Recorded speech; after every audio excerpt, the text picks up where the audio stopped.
अगर आप भी चाहते हैं कि आरसीएम म्यूजिक के वीडियो सबसे पहले आप तक पहुंचे, तो लाल बटन को दबा के चैनल को सब्सक्राइब जरूर करें और साथ में बेल आइकन को दबाना ना भूलें।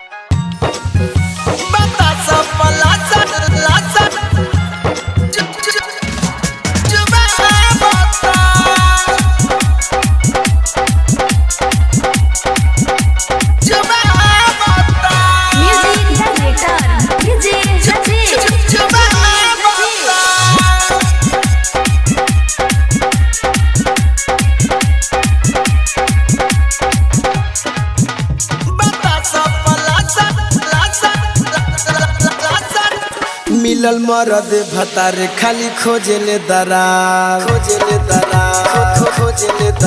मिलल मरद भतार खाली खोजेला दरार मिलल मरद भतार खाली खोजेला दरार मिलल मरद भतार खाली खोजेला दरार रोज रतिया में घुघुआ खिलावता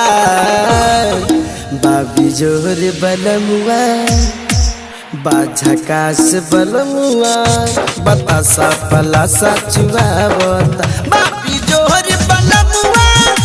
बतासा पलासा चुआवता बाझकास बलमुआ बतासा पलासा चुआवता बतासा पलासा पलासा चुआवता बतासा पलासा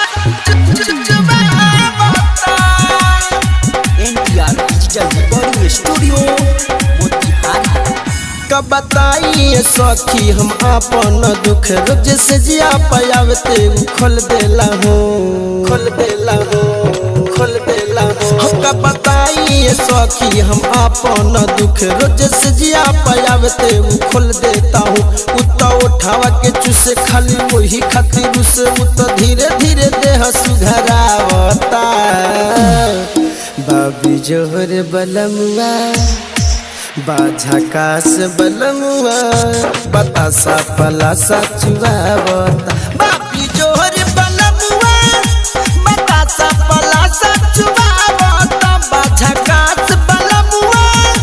बतासा पलासा चुआवता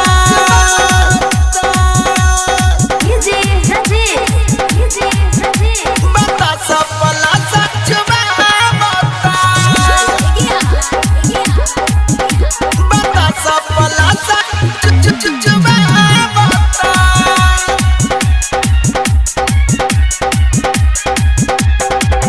कैसे कही सखी दर्द होला जोर मौका पाके उ दिहले पलंगिया के तो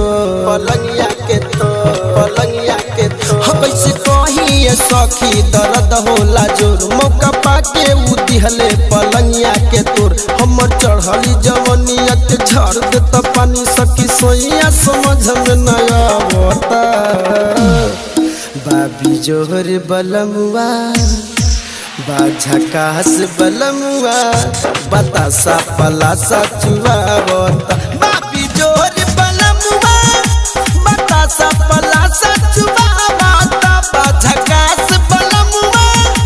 बतासा पलासा चुआवता बतासा पलासा चुआवता बतासा पलासा